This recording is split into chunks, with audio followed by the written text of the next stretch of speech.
It started with a tremor in her voice, quiet, almost hesitant, as if the words had been waiting years to escape. There were parts of Elvis only I ever saw, and some I wish I hadn't. For a long time, Priscilla Presley had chosen silence.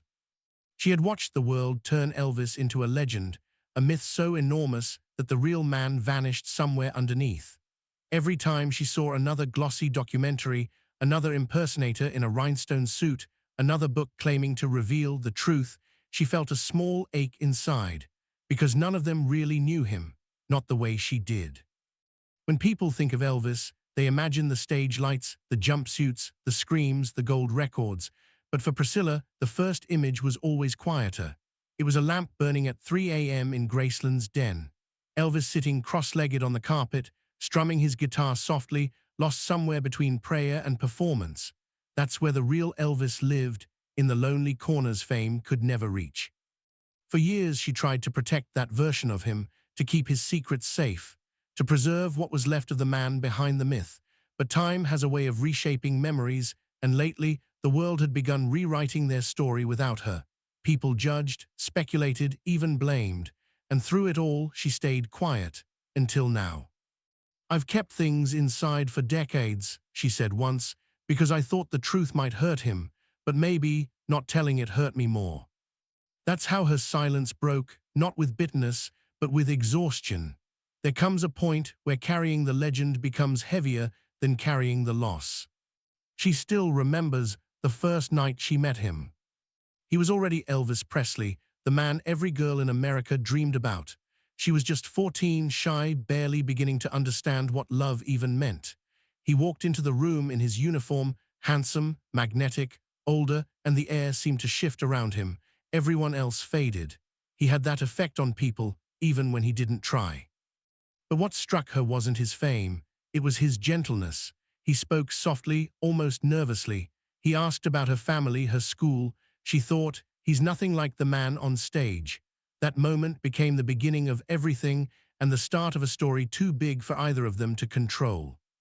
When Elvis invited her to Graceland years later, it felt like stepping into a dream, except dreams don't come with rules. There was beauty everywhere, chandeliers, white couches, laughter echoing down the hallways. But underneath, there was something else, a quiet tension she couldn't name yet. She quickly learned that life with Elvis wasn't ordinary. Days blurred into nights, nights into endless conversations about music, faith, and fame. He needed her near always. When he left for the studio, he'd call her the moment he arrived. If she went out with friends, someone from his circle would report back. At first, it felt like love, that kind of burning, all-consuming devotion every young girl dreams about. But over time, she realized it was something else too, fear. The fear of losing control. "I used to tell myself he just wanted to protect me," she confessed, "but protection and possession can look an awful lot alike." Still she stayed, because loving Elvis wasn't simple, it was worship and worry mixed together. He could be tender one moment and unreachable the next. One night he'd hold her hand and talk about forever. The next, he'd drift into silence, lost in thoughts he never explained. People always asked what it was like to live with a superstar. The truth, it was like living next to a storm, beautiful, thrilling, but unpredictable. There were nights when Elvis would wake her up at dawn, insisting they drive out into the countryside just to watch the sun rise. "You see that?" he'd whisper. "That's what people forget. The world keeps turning even when we're not on stage." Moments like that made her believe she truly knew him, the simple Southern boy who still prayed before every show, who talked to his mother's picture when he felt lost. But then there were the other nights, the ones filled with pills, paranoia, and the endless need to escape himself. Priscilla saw both men, the one the world adored and the one the world never saw. She carried both versions in her heart, and that's what broke her silence. Because the man behind the music wasn't just a king. He was a human being wrestling with the cost of being loved by everyone except himself. In private, he'd sometimes stare into the mirror for minutes, as if trying to recognize the person looking back. "I don't know who I am anymore," he'd whisper. She'd try to reach him, to tell him he didn't need to be Elvis all the time. But he'd just smile faintly and say, "That's the thing, baby, I don't get to stop being him." She began to understand that the stage lights that once lifted him up were now burning him alive. Every performance demanded more, louder cheers, bigger shows, a grander version of the man who used to be shy around a 14-year-old girl. And every time the curtain closed, he seemed to shrink a little more. To the world, Graceland was paradise. To Priscilla, it often felt like a gilded cage. She'd stand by the window some nights, watching the gates outside and wondering what it would feel like to walk through them without permission, just once. But then she'd hear Elvis's laughter echo down the hall and remember why she stayed. Love can make even a cage feel like a sanctuary until it doesn't. I thought if I loved him enough, it would fix everything, she said quietly, but sometimes love makes you forget yourself. The public never saw the quiet arguments, the loneliness of being surrounded by people but still feeling invisible. They didn't see her waiting up for him, night after night, wondering if fame had stolen him for good. When Elvis would return from tour, exhausted and distant, she'd greet him with open arms, only to feel the cold weight of celebrity between them. He wasn't cruel, just lost. He'd tell her stories of screaming crowds, of women throwing themselves at him, of managers pushing him to keep performing. They all want a piece, he'd sigh, and I keep giving it. That line stayed with her for years, I keep giving it, because she realized he was talking about more than his music. He was giving pieces of himself away, one show at a time, until there was almost nothing left for her to hold. And yet, even in his darkest moods, Elvis had moments of astonishing tenderness. He'd look at her and say, "You're the only person who still sees me." That was both a comfort and a curse, because she did see him, even when the world saw only the crown. Breaking her silence wasn't about revenge. It wasn't about rewriting history. It was about reclaiming the truth, the messy, human truth that love and pain often coexist. She wanted people to know that behind the glitz was a man who prayed for forgiveness more than he asked for applause. A man who carried guilt for things fans would never understand, and a woman who bore witness to all of it, quietly, faithfully, until she couldn't anymore. There was one night she would never forget. Elvis had been restless for days, packing through the halls of Graceland. Finally, he turned to her and said, "Do you think people will still love me if I stop singing?" She didn't answer right away, because she knew the truth. He didn't want an answer. He wanted reassurance. She took his hand and said, "I'll still love you." He smiled, but his eyes stayed sad. "Yeah, but you don't count, you see too much." That was Elvis, adored by millions, yet terrified of being truly seen. Now, years later, when Priscilla revisits those moments, she understands why he built walls. Fame doesn't just protect you, it isolates you. The more the world loved him, the lonelier he became, and she was there, watching it happen, powerless to stop it.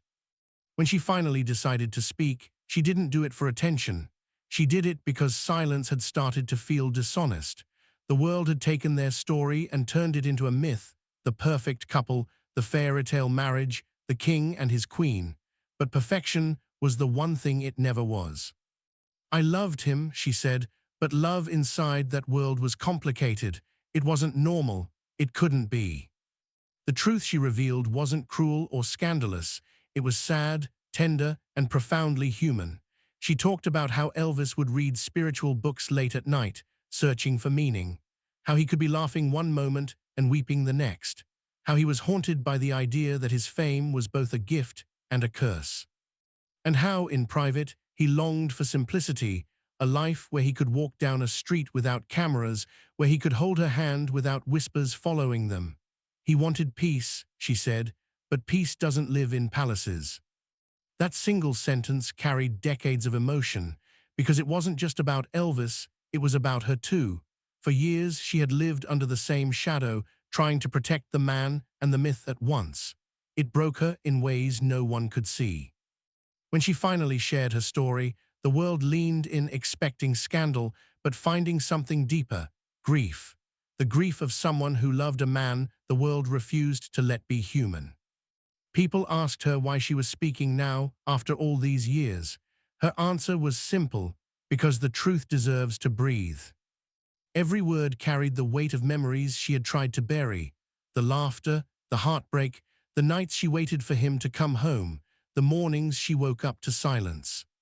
In the end, Breaking her silence wasn't about exposing Elvis. It was about freeing herself. Because love, when buried under too many lies and too much noise, becomes a kind of ghost, haunting you until you finally speak it out loud. And so she did. She spoke for the first time without fear, without performance. Not to destroy the legend, but to remind the world there was a man beneath it, flawed, fragile, and unforgettable. He wasn't perfect, she whispered, but he was real, and maybe that's what makes his story beautiful. The confession hung in the air, soft, trembling, but unstoppable. The silence was broken. And with it, the myth of Elvis Presley began to feel, at last, a little more human. He used to call her Little One, not in a condescending way, more like he was holding on to the version of her that reminded him of innocence, of something pure in a world that had already begun to harden him. But that nickname over time became something else. It was sweet, yes, but it was also symbolic, because inside his orbit, Priscilla really was little. She had to be. The closer she got to him, the smaller she had to make herself to fit into his world. When she first arrived in Memphis, everything about Graceland felt larger than life. The gates themselves seemed to hum with energy. Fans gathered outside every day, hoping for a glimpse of him. Inside, it felt like entering another universe, part museum, part sanctuary, part kingdom, and Elvis was the king of it all. For Priscilla, those first months were dizzying. She was young, in love, and completely consumed. She often said she didn't even realize she was losing herself, not at first. Because when you're 19 and the most famous man on earth is telling you that you're the only one who truly understands him, it doesn't feel like control. It feels like destiny. But destiny has its shadows. Elvis wanted her world to revolve around him, and for a while she wanted that too. He decided what she wore, who she saw, even how she styled her hair. He'd flip through magazines and point to models, saying, "That's how I want you to look." She'd nod, smile, and do it, not because she was weak, but because she wanted to please him. When someone loves you that intensely, you start mistaking their control for care. It started small, suggestions about makeup, how to act in public, how to speak around certain people. But slowly, suggestions became expectations. "Baby, I just want you to be the best version of yourself," he'd say, but the best version was always the version he designed. In private, he could be gentle and affectionate, his southern charm disarming and childlike. He'd shower her with gifts, dresses, jewelry, handwritten notes. "You're my peace," he'd whisper after long days in the studio. But peace inside Elvis's world always came with conditions. She had to be available when he called, silent when he withdrew, patient when he drifted into moods she didn't understand.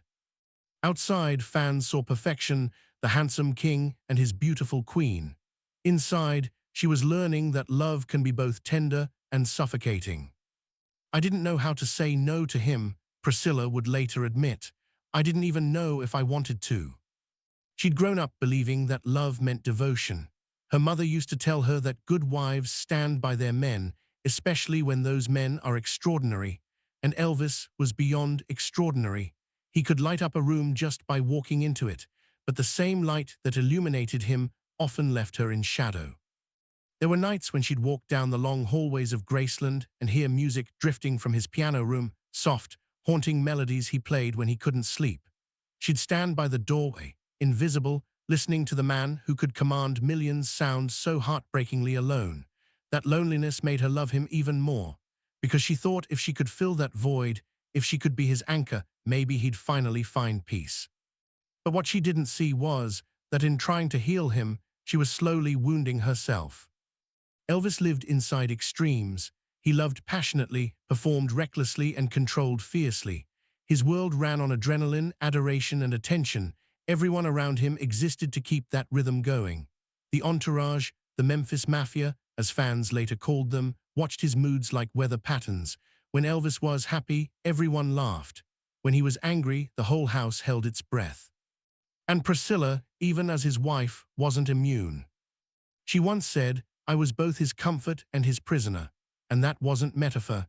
There were times she wasn't allowed to leave Graceland for days, sometimes weeks. Elvis said it was for her safety, that fans could be unpredictable. Maybe he believed that, or maybe he just couldn't stand the idea of her existing outside his control. To outsiders, it all looked perfect, the fairy-tale mansion, the flashbulbs, the magazine covers. But behind the gates, she was learning the quiet cruelty of isolation. Friends stopped calling. Family visits became less frequent. She began to lose track of who she was before Elvis, her own dreams, her own voice. Everything revolved around him, his moods, his schedule, his needs. And yet she loved him. Not the fame, not the legend, the man, the boy from Tupelo who still said sir to waiters and prayed before every meal. The man who'd weep when he talked about his mother. The man who'd press his head against her shoulder and say, "Don't ever leave me." So she stayed. She told herself it was loyalty. Maybe it was. But deep down, it was also fear that without him she'd disappear. Because by then, her identity had been built around his orbit. Elvis didn't mean to erase her. But love, when mixed with power, rarely stays gentle. There were moments when cracks began to show, little things that started to eat at her, like the way he flirted with backup singers during rehearsals, or how women would send letters and Polaroids to Graceland, calling him their soulmate. She'd confront him, quietly at first. "Elvis, who's this?" He'd laugh it off. "Just fans, baby, don't you trust me?" Trust, that word became fragile between them, something they both wanted but could never fully hold. He'd disappear for days, sometimes lost in the chaos of touring, surrounded by people who told him only what he wanted to hear. When he came back, he'd shower her with affection, as if love could erase absence. And for a while, it worked. Every apology, every gift, every kiss made her forget until it happened again. But the real fracture wasn't in his fame or his flirtations. It was in the growing space between who she was and who she had to be for him. She began to notice how much of her life was orchestrated, what she wore, what she said, even what emotions she was allowed to show. If she cried, he'd say she was overreacting. If she questioned him, he'd accuse her of not believing in him. Slowly, she learned that the easiest way to keep the peace was to stay quiet.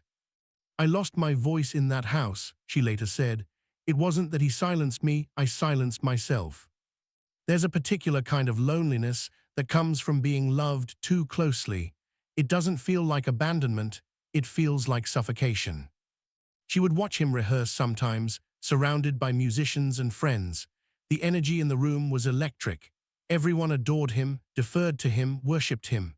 She'd stand off to the side, unseen, and realize that even when she was right there, he was somewhere else entirely, lost in the myth the world had built around him. That's when she started to see the truth.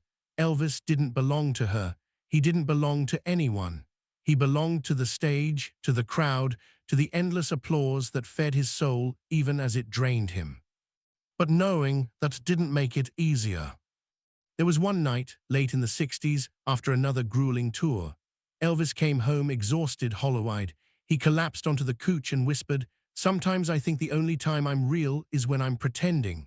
She didn't know what to say, so she just sat beside him and held his hand. That's what love had become, not words, just quiet endurance. Still, there were moments of warmth, flashes of the man she'd fallen for.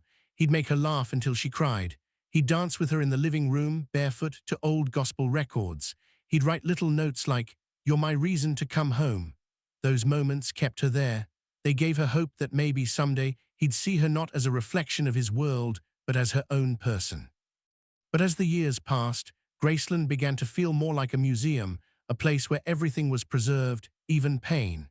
Elvis surrounded himself with reminders of who he used to be, gold records, fan letters, trophies. It was as if he was trying to hold on to an identity slipping away. And Priscilla realized she was doing the same thing, but with love, holding on to what used to be. She once described it like this: "It was as if I was living in a dream I didn't know how to wake up from." The breaking point hadn't come yet, that would come later. But this was the beginning of it. The slow, quiet unraveling of a woman who had been raised to believe that love was sacrifice. She would look at herself in the mirror some days and barely recognize the person staring back. The makeup was perfect, the hair immaculate, the smile rehearsed, but the eyes looked tired, not from sadness exactly, but from pretending that this was still enough. "I thought being with him would make me whole," she confessed. "But love like that doesn't make you whole, it makes you dependent." What's haunting about her story isn't just what she endured, it's how long she endured it. Because when someone you love is broken, you start believing it's your job to fix them. You confuse love with duty, devotion with salvation, and that's exactly what happened to Priscilla. She loved him through fame, through addiction, through the walls he built around himself. And in return, he gave her moments, beautiful, fleeting moments, that made the rest of it feel almost worth it. Almost. By the late 60s, she began to feel something shift inside her. A quiet rebellion. It wasn't loud or dramatic. It was more like a whisper, the small voice that said, "You can't breathe here anymore." It wasn't that she stopped loving him. It was that she started remembering herself. She began taking dance classes again, reconnecting with old friends, rediscovering what it felt like to exist outside of Elvis Presley's shadow. And that scared him. He'd look at her differently, suspiciously, as if independence were betrayal. But for the first time, she felt alive and guilty, because she knew that finding herself meant losing him.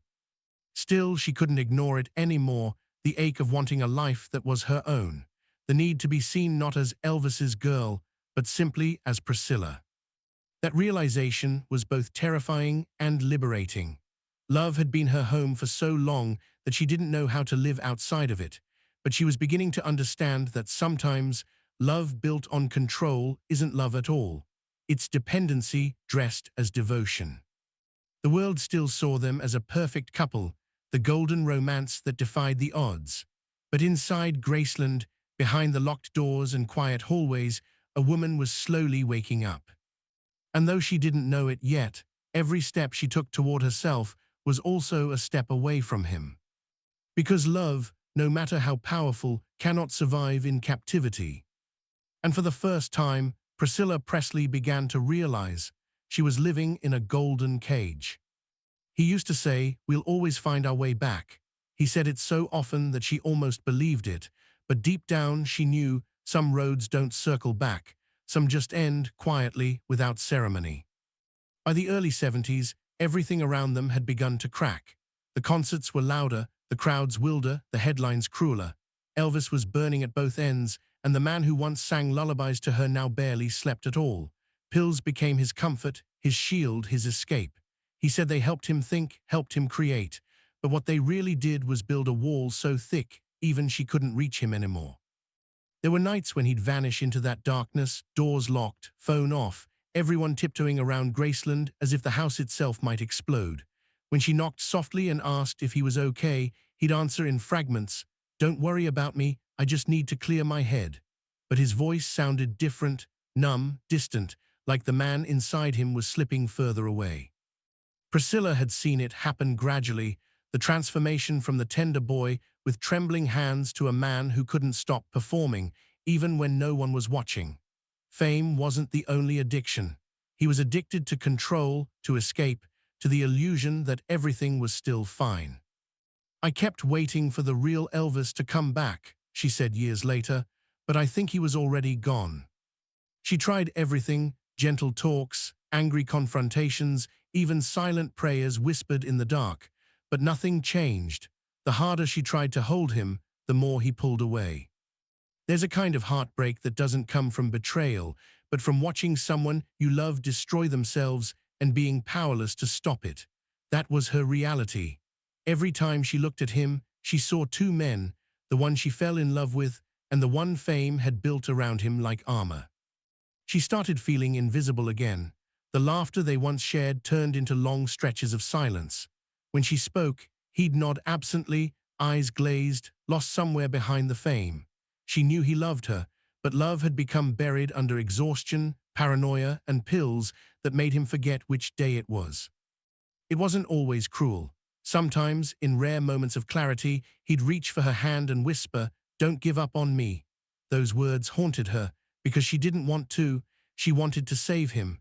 But how do you save someone who no longer wants to be found? She began to notice how much of her life had turned into waiting, waiting for him to wake up, to come home, to notice her again. And with every passing day, she felt herself fading a little more.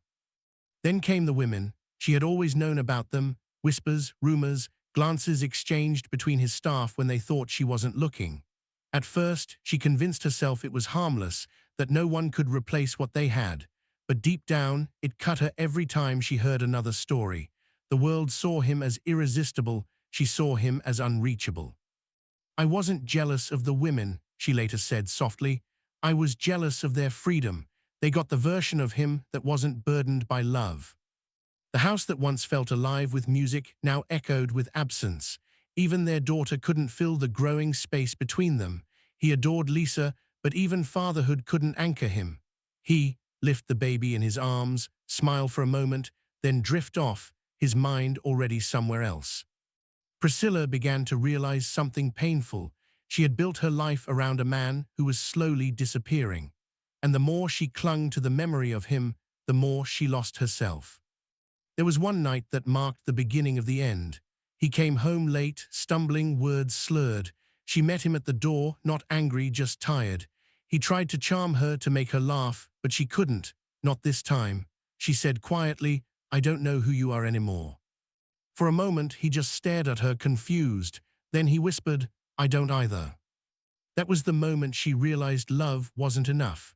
Not when one person is drowning and the other's arms can't reach through the waves. The next morning, she packed a small bag, not out of anger, but out of heartbreak. Elvis woke up to find her sitting by the window, suitcase beside her. Where are you going? He asked, half awake. I don't know, she said, but I can't stay here and watch you disappear. He looked at her for a long time. His eyes were red, his voice trembling. You can't leave me, Scylla. You said you'd never leave. She wanted to tell him that she wasn't leaving him. She was leaving the chaos, the grief, the illusion that love alone could save them. But the words caught in her throat, so she just said, I'll always love you, but I need to find me again. He didn't shout, he didn't beg, he just turned away and muttered, you'll be back. But deep down, she knew he didn't believe it, neither did she. Walking away from Graceland wasn't just leaving a home, it was leaving a life, a version of herself that no longer existed. The press called it a scandal, the fans called it betrayal, but only she knew the truth. It was survival. I loved him enough to leave him, she later said, and that was the hardest thing I've ever done. After she left, the silence hit harder than she expected. No more calls at midnight, no more footsteps down the hall, just emptiness. For years, her identity had been tied to his heartbeat. Now she had to learn to live without it. And Elvis, he didn't take it well. At first, he pretended he didn't care. He surrounded himself with people who told him he was better off. He filled his days with work, his nights with distractions, but those close to him said he was never the same. His temper flared more often. His loneliness deepened. The stage became his last refuge, the only place where he still felt alive. He once told a friend, I lost the only person who ever saw me without the lights on. Even after she left, Priscilla still visited him. She couldn't completely let go. Their bond was strange, broken, but still unbreakable. She'd stop by Graceland with Lisa, and for a few minutes, they'd laugh like nothing had happened.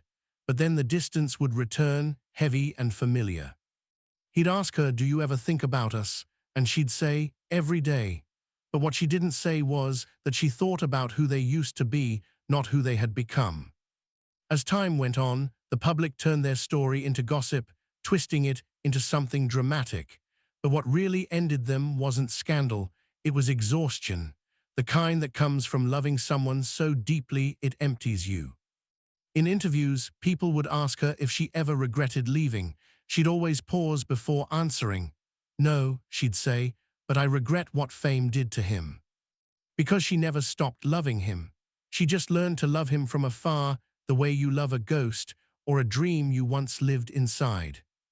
Even after the divorce was finalized, they stayed connected. Elvis would still call her late at night, voice soft, like nothing had changed.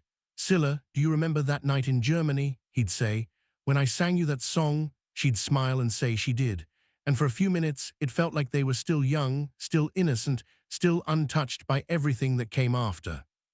But when the call ended, reality returned. The distance between them wasn't just emotional anymore. It was time, memory, and the irreversible truth that they'd lost each other long before she walked out the door. Years later, when she spoke about those days, she didn't sound angry, just sad.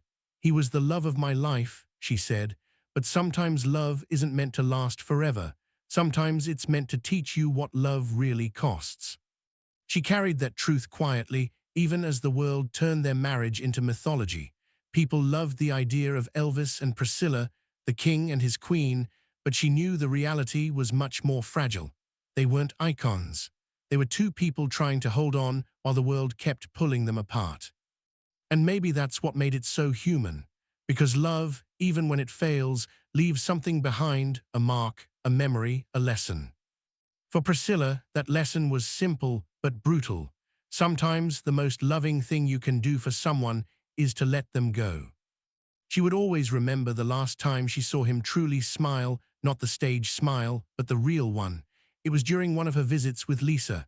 He bent down, picked up their daughter, and for a brief second, the old light returned to his eyes. Then he looked up at Priscilla and said, "You did good, Scylla." It was quiet, almost like an apology. She didn't answer, she just nodded, because there was nothing left to say. That night, as she drove away from Graceland, the gates closing behind her, she realized that love doesn't always die with anger or betrayal. Sometimes it just fades with time, slowly, quietly, like a song ending on a final note that lingers long after the music stops. And though she didn't know it yet, that was the last chapter of them as lovers. What came next would be something else entirely, something softer, sadder, and strangely eternal. Because even when the world moved on, part of her would always remain in that house, in that story, in that impossible love that made her and broke her at the same time. Love didn't save them, but it never really left either. And for Priscilla Presley, that was both the curse and the gift of loving Elvis, that even in walking away, she never truly got free. He once told her, "You'll see, one day they'll understand me." She didn't know whether he was talking about his fans, his critics, or maybe God. But now, years later, as she looked back, Priscilla realized he'd been talking about everyone, the world that loved him, misunderstood him, and ultimately consumed him. After she left Graceland, life didn't quiet down. It never really could. The tabloids made sure of that. Every headline turned their love into a scandal. Every photo of her became a symbol of betrayal or regret. But behind those printed lies, she was just trying to survive, to find her footing after spending a decade orbiting a man who had been the center of everything. Still, no matter how far she went, Graceland followed her. It was in the songs that played on the radio, in the way people looked at her when they heard her last name. Elvis wasn't just a person, he was an atmosphere, and she was still breathing him in. Even after the divorce, their connection never really broke. She'd visit with their daughter, Lisa Marie, and for a few brief moments, they'd slip into something resembling peace. They'd sit together, talk about old memories, sometimes even laugh. But it always ended the same way, with the quiet sadness of two people who still loved each other but couldn't exist in the same world anymore. Elvis would call her late at night sometimes, his voice gentle, tired. "I was just thinking about you," he'd say, "about how it used to be." And she'd tell him she was thinking about him too, but what she didn't say was that her thoughts always ended in the same place, worry, because she could hear it in his tone, the exhaustion, the loneliness, the slow unraveling that fame had carved into his soul. She tried not to think about the pills, but everyone knew. The endless tour, the pressure, the isolation, they were eating away at him. She would beg him to slow down, to rest, to take care of himself. "You can't keep going like this," she'd whisper, but he'd just smile, that old half-smile, and say, "I'll be fine, Scylla, I always am." But he wasn't fine, and deep down she knew it. When the call came in August of 1977, the world stopped. Priscilla remembered the moment in fragments, the ringing phone, the silence on the other end, and then the words that didn't seem real. Elvis was gone, just like that. She didn't cry at first, not because she didn't want to, but because her body wouldn't let her. The shock was too deep. The man who had once been larger than life, who had filled every room with laughter, every space with sound, was suddenly gone. And yet, even in death, he didn't feel gone. She could still hear his voice, still smell his cologne on old clothes, still see his reflection in the photographs that covered every newspaper in America. The world mourned the icon, but she mourned the man. At the funeral, she stood beside Lisa Marie, her hands trembling. Thousands of people lined the streets outside Graceland, sobbing, singing, holding candles. It felt surreal, like watching the end of a movie you'd already lived through. When she finally saw him, lying in that casket, dressed in white, peaceful at last, she felt something shift inside her. He looked like the man she met in Germany, young, unburdened, untouched by fame. For a moment, she almost expected him to open his eyes and smile, but the silence around him was absolute. And then it hit her, the truth she had avoided for so long. Elvis Presley had never belonged to her. He had always belonged to the world. Still, a part of her would always belong to him. In the years that followed, people asked her how she managed to carry on. The answer was simple: she didn't have a choice. She had their daughter to raise, a life to rebuild, and a legacy to protect. Because even though he was gone, the world wasn't finished with him. Every year more stories surfaced, exaggerated tales, false rumors, people claiming to know secrets they couldn't possibly know. And every time she felt the same instinct rise in her, to defend him. Not the superstar, not the myth, but the man she once loved in the quiet hours, the man who prayed before bed, who laughed until he cried, who just wanted to be understood. "I think he spent his whole life trying to be seen," she said once. And now, even after death, people still only see the surface.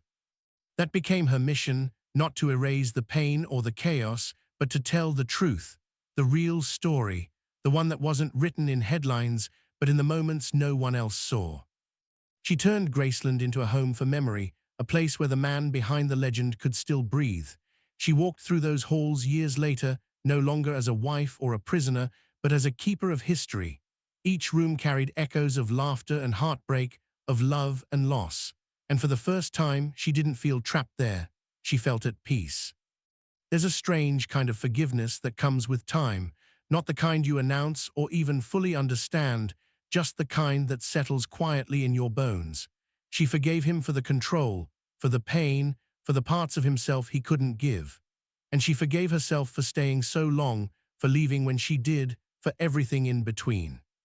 Because in the end, what bound them together wasn't perfection. It was the shared understanding that love, even when broken, can still be sacred. She would often say that Elvis was the love of her life, but not her whole life. That distinction mattered, because love like theirs doesn't fade, it transforms, it becomes something beyond romance, a kind of eternal recognition. When she looks at old photographs now, she doesn't see regret. She sees two people caught in something bigger than themselves, a love story written in the language of fame, youth, and fragile humanity. She once said, "People think I left Elvis. The truth is, part of me never did." And she meant it, because how do you truly leave someone who shaped every corner of your heart? How do you move on from a man whose shadow still stretches across the world decades later? You don't. You just learn to live beside it. Sometimes when she talks about him in interviews, her voice still softens. He was complicated, she'll say, but he was kind. He could be lost, but he was never cruel. He loved deeply, even when he didn't know how to show it. It's those words that reveal the truth, that behind the glitter and chaos, there was tenderness, that behind the legend, there was still a man trying to find his way. And maybe that's what she's been doing all these years too, finding her own way, without him, but never really apart from him. As the decades passed, time did what time always does, it softened the edges. The anger, the confusion, the ache, they all gave way to something gentler. Gratitude maybe, or acceptance. She realized that love doesn't have to end to change form. It can live on in stories, in songs, in the faces of the people who still believe in it. Every year on the anniversary of his death, she visits Graceland quietly, not for publicity, not for ceremony, but to say thank you. Thank you for the love, the lessons, the years that made her who she is. Standing by his grave, she sometimes whispers words no one else will ever hear. Not goodbyes, she said those long ago, just quiet acknowledgements of the strange, beautiful, painful thing they shared, because even now, it still feels alive somehow. The world will always see Elvis Presley as an icon, the king of rock and roll. But for Priscilla, he will always be something smaller and bigger at the same time. The boy who sang to her under a German moon, the man who both broke and defined her heart, and the soul she never stopped loving. He taught me, she once said, that love isn't about possession or forever, it's about presence. It's about the moments you carry with you long after the person is gone. Maybe that's what love really is, not the fairy tale, not the ending, but the echo that remains. And so, when people ask her how she remembers him, she doesn't talk about fame or tragedy. She talks about the quiet things, the way he'd hum when he thought no one was listening, the way he'd reach for her hand during thunderstorms, the way he'd say her name soft, as if it meant safety. Those are the memories that outlast everything else, the ones untouched by time or rumor. Elvis Presley may have left the world too soon, but for Priscilla, he never truly left at all. He lingers in the songs, in their daughter's eyes, in the quiet spaces of memory that no one else can touch. Love didn't save him, but love, her love, kept his humanity alive. And maybe that's what legacy really means. Because legends fade, records break, but love, when it's real, outlives all of it. In the end, she found peace not by forgetting him, but by finally understanding him. The world saw the king. She saw the man who just wanted to be known. And when she speaks about him now, there's no bitterness left, only a calm kind of reverence. Because some stories aren't meant to be rewritten, they're meant to be remembered. And this, the story of Priscilla and Elvis, will always be remembered, not just as a tale of fame and downfall, but as proof that even the most extraordinary love is still, at its core, profoundly human. He once said to her, long before everything fell apart, "If anything ever happens to me, promise you'll tell them who I really was." And she did, not through scandal or sorrow, but through truth, the kind that endures long after the music stops. Priscilla's truth reminds us that even the brightest stars cast shadows, and love, real love, isn't about perfection, but presence. If this story touched you, share it with someone who believes in love that survives fame, pain, and time itself, because some stories deserve to be remembered forever.